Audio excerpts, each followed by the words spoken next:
Olá, tudo bem? Obrigado por nos acompanhar em mais esse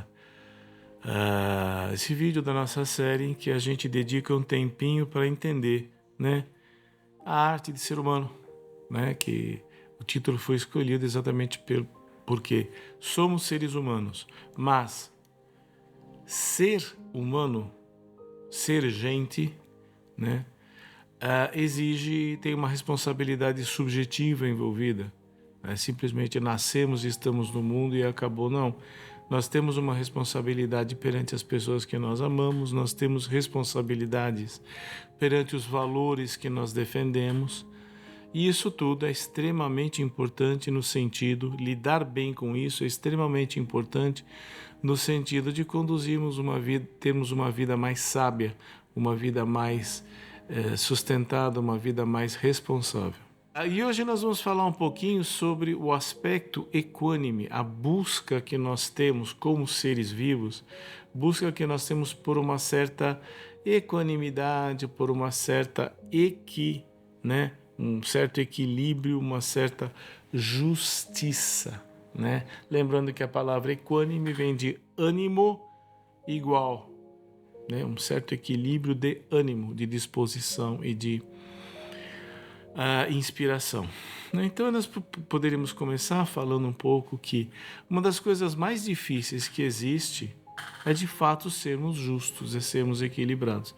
Tanto que Hegel cria a ideia da dialética no pensamento, ele cria uma ideia na filosofia alemã até então inédita, que era a ideia de que havia uma tese, uma antítese, e você tinha que caminhar entre esses dois polos para conseguir trazer conclusões que fossem produtivas. E pode ser extremamente difícil escolher entre duas possibilidades.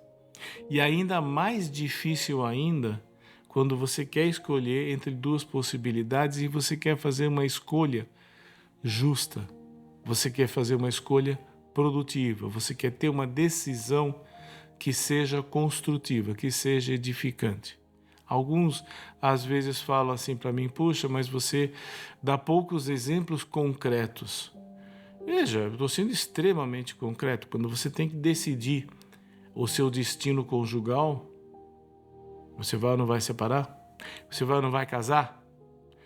Como é que você vai tratar o seu filho? Você vai levar o seu filho na escola ou não vai?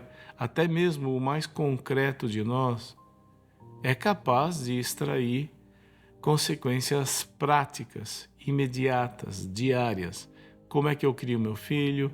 Como é que eu amo minha esposa? Como é que eu amo meu marido? O que eu estou produzindo neles quando eu chego em casa, com a cara que eu faço, né?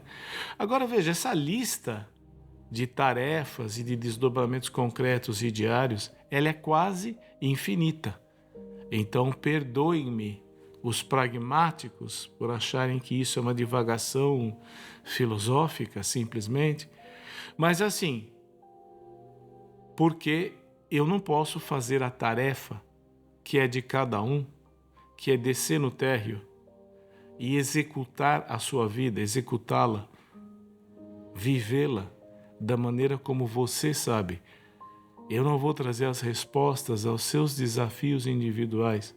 Eu vou trazer as ideias, né, os princípios que regem uma melhor consciência de mim mesmo. Agora, esses vídeos não vão fazer o seu trabalho, que é o trabalho de viver de acordo com uma determinada pauta e assumir a responsabilidade disso. A equanimidade no dia a dia, né, que é a capacidade de escolher segundo uma determinada situação, é diferente da equanimidade que eu vou ter na minha subjetividade, que é o não julgamento, né? O não julgamento que as tradições, hoje nós já temos algumas décadas de mindfulness aplicado à saúde, nós já temos esse não julgamento, né? Como quase um chavão, quase uma regra geral de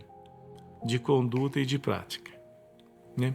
Então, A equanimidade em relação à nossa subjetividade, ela é muito diferente da equanimidade. Alguns aqui já devem ter acompanhado aqueles documentários, aquelas histórias na TV sobre crimes e julgamentos. Então a pessoa tem que ter um julgamento justo e equânime, né? E normalmente você acaba ficando parcial, você concorda mais ou menos com a pena que é imposta. Você concorda mais ou menos com a ideia de que é uma pessoa extremamente perigosa para estar livre. Não é uma pessoa que convém estar livre. A liberdade, né, é um dos bens mais preciosos que nós temos.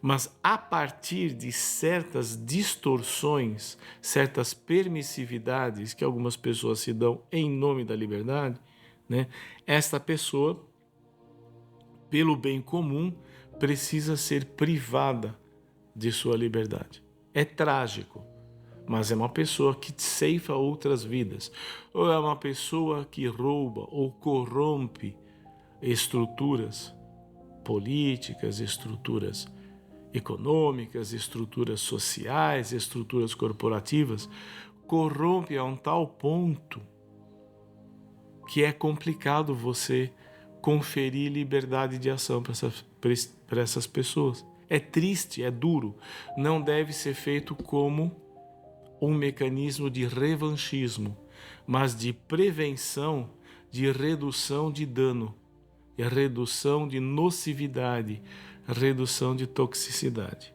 Mas o fato é que quando nós estamos lidando com a nossa subjetividade, né, esta equanimidade, esta imparcialidade é diferente. Então, julgar é diferente de julgar a si mesmo. É estruturalmente diferente e que é diferente, por sua vez, de uma postura piegas, né? Ou ainda moralista, ou ainda autocomplacente, né? Todas essas variações na forma como eu olho para mim mesmo, né? Elas são totalmente diferentes quando o que está em jogo é a minha subjetividade, quando está em jogo é o objetivo coletivo, concreto, plural, né? Nós vemos o quê? Não há necessidade de sermos dialéticos com a gente mesmo, ou sermos equânimes, por assim dizer, nesse sentido convencional. Porque quando se trata dos pensamentos que passam pela minha cabeça, as coisas que vêm na minha cabeça, são pensamentos, são sentimentos, são atitudes e são desejos, mas não são algo que as pessoas vejam. Eu tenho a meu favor quando eu pratico a atenção plena, eu tenho a meu favor quando eu olho e penso em mim mesmo com honestidade, eu tenho a meu favor o fato de que ninguém está vendo. Eu fiz uma belíssima de uma bobagem, eu morro de vergonha daquilo. Tá bom, eu sei que eu fiz, mas só eu sei, ninguém mais está vendo. Não há por que sentir vergonha. Deixa quieto, deixa na sua privacidade. Isto não é ser mentiroso, isto não é ser hipócrita, isto não é ser traiçoeiro, isto é ser apenas privativo, isto é ser apenas ter pudor. E esta liberdade nós temos. E quando nós estamos de nós para nós mesmos, não há necessidade de esconder nada de nós mesmos, porque não tem ninguém ali para rir de nós. Esse é o nosso horror. Não existe alguém ali para nos considerar vis, ou egoístas, ou mesquinhos, ou etc, etc. A lista de julgamento moral ela é quase infinita. E você quer ver julgamento moral? Vá, às vezes, em algumas redes sociais e fale sobre determinado tipo de assunto. Você vai ver moralismo desabando como uma cachoeira de moralistas de plantão. Isso não é uma queixa minha. Aquele podcast que nós fizemos recentemente aqui no nosso canal, nós falávamos exatamente isso, né? Da chacina, da malhação de Judas, do linchamento moral que às vezes você tem. O que é o linchamento moral? Linchamento moral é algo perpetrado por alguém com uma atitude moralista. Não moral, moralista. Quer impor para os outros. Então nós temos todo esse conflito. Agora, quando nós paramos e praticamos e respiramos e levamos nossa atenção a nós mesmos, nós estamos num lugar completamente a salvo, imune a esse tormento todo, né? Como na prática da lagoa, do lago, que a superfície das águas são agitadas e atormentadas e sofrem a ação do vento e das tempestades e dos temporais, mas à medida que nós vamos descendo para as esferas mais profundas do nosso ser, a nossa consciência mais profunda, nós vamos percebendo uma serenidade cada vez maior. E é com esta serenidade que eu lido com toda a sorte de experiência e de desdobramento da minha consciência que eu vou tendo momento a momento.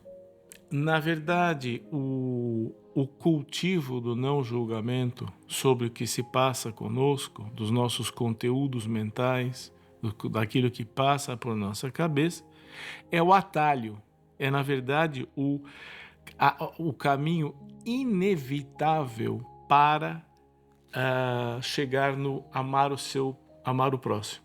Então vocês conhecem a passagem do Novo Testamento, amar a Deus, com todo o seu entendimento, né? E o segundo mandamento, que é semelhante a esse, é amar ao próximo como a ti mesmo, né? Este não julgamento de nós mesmos, daquilo que se passa conosco, é o atalho, é o caminho inevitável para nós podermos chegar a amar o nosso próximo ou tê-lo em consideração. Amar aqui não se refere tanto a um certo dispositivo emocional, tá? Não é hedonista, é muito mais uma postura eudemônica. E palavra estranha. Qualquer dia desses nós vamos nos dedicar, vai estar presente no nosso curso que nós vamos lançar em breve, tá? E nós vamos trabalhar um pouquinho mais a fundo essa coisa da compaixão, do amor, da solidariedade dentro de uma conceituação mais profunda e não ao fragor das emoções. Então, amar alguém não é sentir meiguice, né? Ou fazer cafunézinho, ou lacrimejar os olhinhos. Não. Amar tem uma representação mais existencial, mais profunda, que envolve inclusive o nosso organismo. A gente vai poder se dedicar a isso adequadamente em breve. Mas alguém pode perguntar assim para mim, fazer para o outro aquilo que eu quero que façam para mim, ou dirigir-me ao outro do jeito que eu quero que o outro se dirija a mim, pessoas diferentes, alguém com um pouco mais de perspicácia poderia me disparar a pergunta, tá, mas pessoas diferentes não querem coisas diferentes? E eu direi, sim, é verdade. Portanto, pessoas diferentes não podem querer ser tratadas de maneira diferente? E eu direi, sim, é verdade. E aí ele dirá assim, então como é que fica? Eu falo assim, como é que fica? Que isso é um assunto um pouco mais profundo e que nós vamos estar dedicando em ocasião oportuna. Por hora, nós estamos aqui trabalhando com a ideia da humanidade partilhada universal, as experiências gerais do que nós podemos experimentar como seres humanos e, especificamente, o que é que não julgar significa. Não significa querer ter uma neutralidade patológica no mundo circundante, mas sim uma atitude, uma postura ética com aquilo que eu de fato sou, lá onde eu não correspondo ao que eu imagino ou que eu gostaria de ser. É isso, gente. Muito obrigado por nos ter acompanhado. Nós vamos estar em breve seguindo com outras coisas. Por hora, o de sempre, né? Não desista de si, tá? prossigamos sempre, que a vida sempre pode e sempre irá nos inspirar na direção certa. Muito obrigado e até breve.